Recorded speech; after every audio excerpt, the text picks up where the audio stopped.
My name is Stephen Michael Digna, Jr. The following testimony is true and inaccurate as it can be at this time, to the best of my ability, and I am prepared to swear this testimony under oath before the Senate and Congress. I'm a former sergeant in the United States Army. I began active duty service in 1999, and I served until 2002. I was assigned to the U.S. Army Training Center, W4J9 Alpha Alpha, Fort Irwin, California, located in the Mojave Desert inside Death Valley near the Barstow, California in 2000. I was assigned to Alpha Company Group, Live Fire Combat Engineer Division, Computer Support Systems, and basically for civilians, it's management for live fire operations. I acted as a hub between the operations group, intelligence planners, ground team, Air Force, and Star Wars programs. Thank you, Doctor. In July of 2001, I was observing a live fire practice at a level from an observation deck at approximately 3 stories high from the desert floor. I saw a craft in the distance at approximately 200 feet off the ground, measuring approximately 172 feet across, strongly resembling a hovering B-2 Spirit. Upon first glance, my eyes were adjusting to the darkness. I could see 7 lights in a V-shape. After that, I closed my eyes for approximately 30 seconds to allow them to adjust to lighting conditions. We were running red lights throughout the bunker due to the current live fire exercise. The range was hot. That means rounds are being fired and lives are at risk at all times. This was interrupted by a very, very ominous call, a net call. It said, "Cease fire, cease fire, cease fire." Came from one of our observer controllers on the ground. There's about 27 teams out there. Once my eyes adjusted, I could make out the general shape of the craft. There were 2 men from Raytheon present. I pulled out my night vision goggles to get a better look at the craft.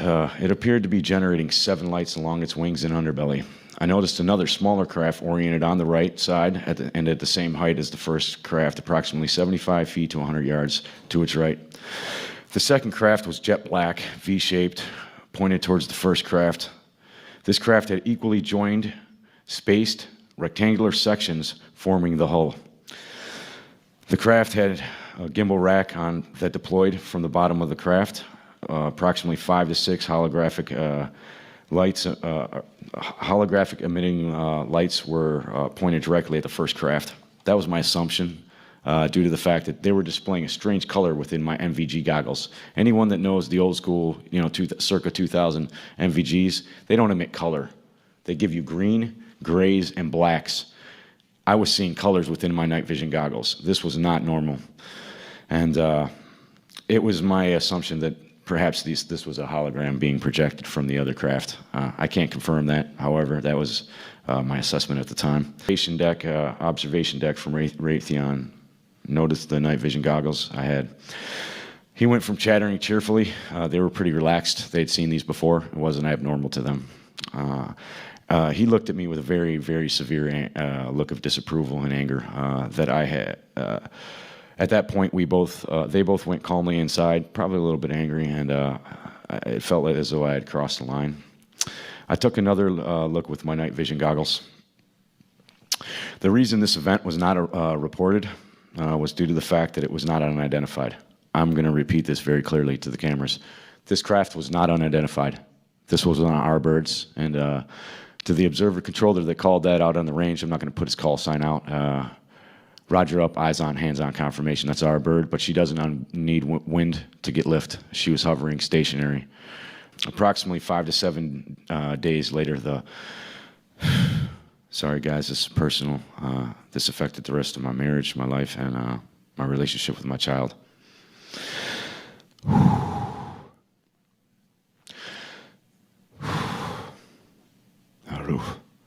Approximately 5 to 7 days later, the following incident took place on Fort Irwin Road. It's the one road leading into the base.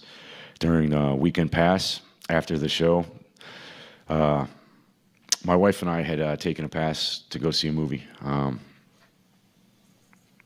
And this took place right after the live fire bunker, about 5 to 7 days afterwards.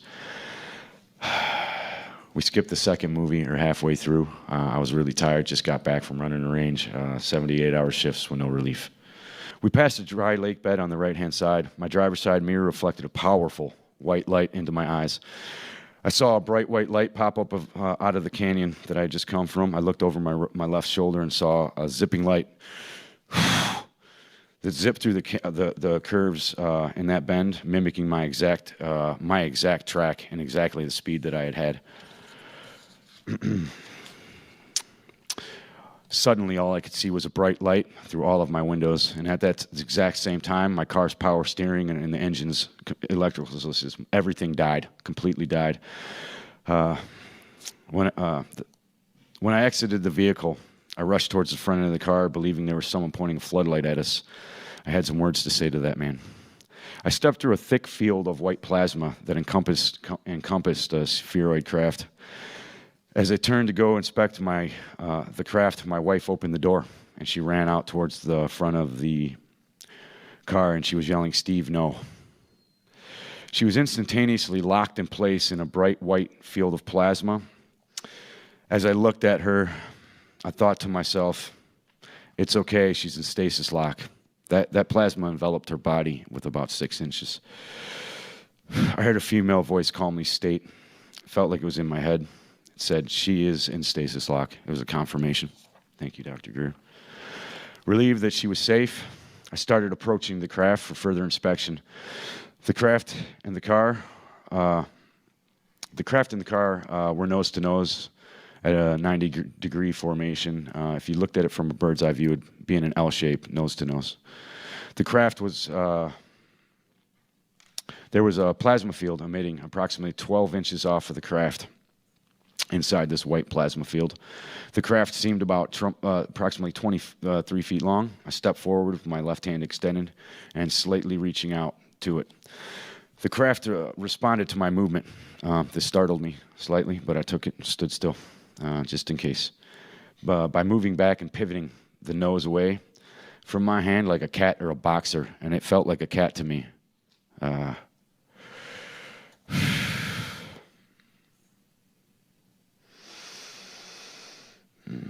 Okay, sorry, lost my place. The exterior looked like polished black onyx.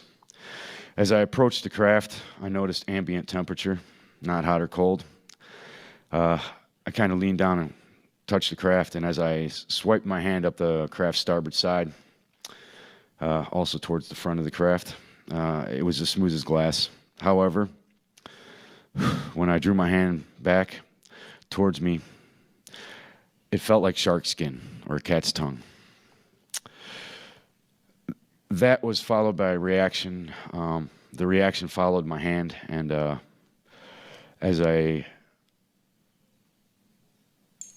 it's slightly off here. So I'm going to have to do this with my hands just to describe it for you. As you can see here in the picture, I put my hand on the craft like this, and I kind of pushed my head forward. I can't do it here because of the mic, but I wanted to swipe my hand up and look at it like I was planing a piece of wood. As I drew my hand back, that's when I felt that this strange texture. It felt like tiger skin, or a shark skin, or like I said, a cat's tongue. As I drew my hand back, pixels jumped off the craft. They were like micro shavings. I would call it. They resembled graphene or magnetite shavings and nano-sized particles. As I did that, and as I swiped up first, I guess to get back to that, as I swiped up, the craft emitted a tiger stripe pattern up the starboard side of the craft. As I drew my hand backwards, the pixels popped up. And as I did, the craft purred. It bellowed through my body. I could feel it resonate in my body cavity. And it was very intense. I felt like I was in contact with a living creature. Yes, sir. As I drew my hand back, a lattice work opened up underneath. There was a very vibrant colors coming out of the craft, the underskin. This was a very thin nano layer. And there was a meshwork, honeycomb style. And it was like a lattice work that was like a frame around this. And beneath that was, there were filaments flowing. They looked like a neural network. I tried to see any universal bus system or any computer systems as the analyst job that I had. I saw none of this. As I drew the hand closer to myself, trying to peer through all these bright, wicked, beautiful lights that were pinks, blues, and every light color you could think of in the spectrum. I wasn't able to see anything through it, so as I drew my hand this way, I kind of pressed off the vehicle. The vehicle was stable. I mean, this thing was locked in position. It's not like Star Wars when you jump off of something and it moves. This thing was solidly locked in place, solid. I seen a shape right here through my elbow as I leaned my face down, and I could see up into the sky above my car a mirage, which was like a silhouette or a heat foil on the road. And the stars shimmered in a straight line, and in a very long distance there was a curve. So it seemed to be curved. Either way, right when that ripple hit in the sky, the stars then refixed back into place. I realized I was looking at a cloaking device on a very, very, very large craft that seemed to encompass the whole desert area that I was under. At that moment in time, I glanced and panned my view just to try to get fathom the dimensions of this craft. And I saw a giant bright white light floating in the sky. And it was a hangar bay door opened. You couldn't see doors. It was just a bright white light.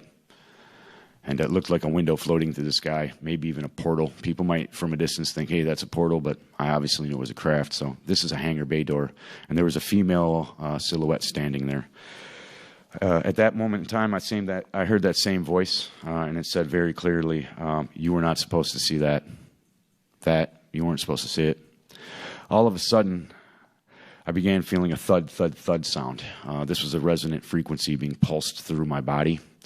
As I felt this, it increased in speed. Thud, thud, thud, thud, thud. It was very rapid. You can see the same type of thing in the movie Interstellar. Very similar when he falls through the black hole. Too similar.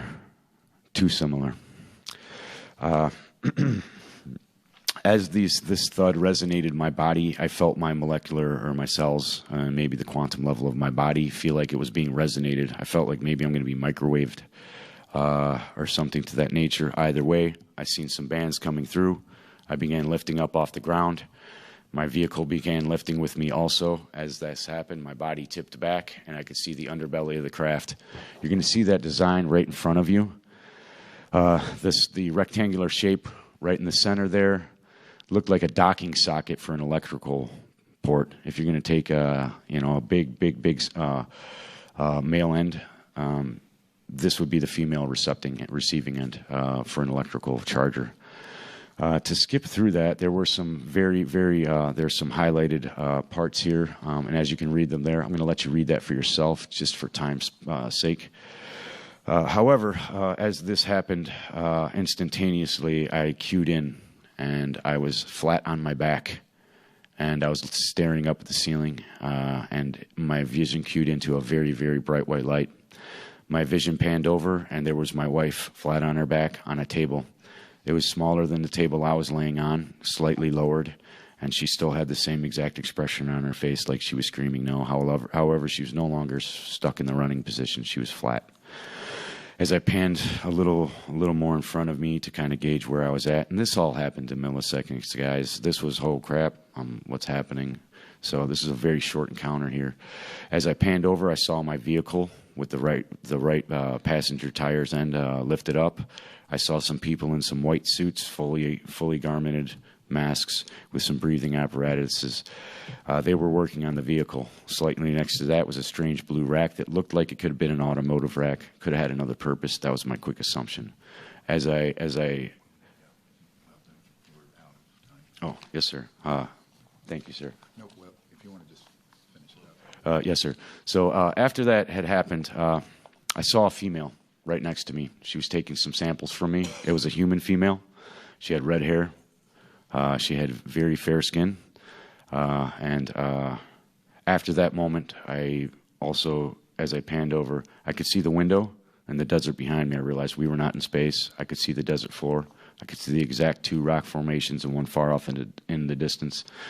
So this is pinpointed by GPS coordinates. So after that, I panned a little more over, and as I seen this open up, and the bay door behind her open, or maybe just transparent, and I could see out. I also seen that craft right here docked in the ship, And that came through me after trying to get these schematics down on paper while talking to Michael Scratch. So thank you, sir. This man went through PTSD with me. So thank you, You're Doctor. awesome.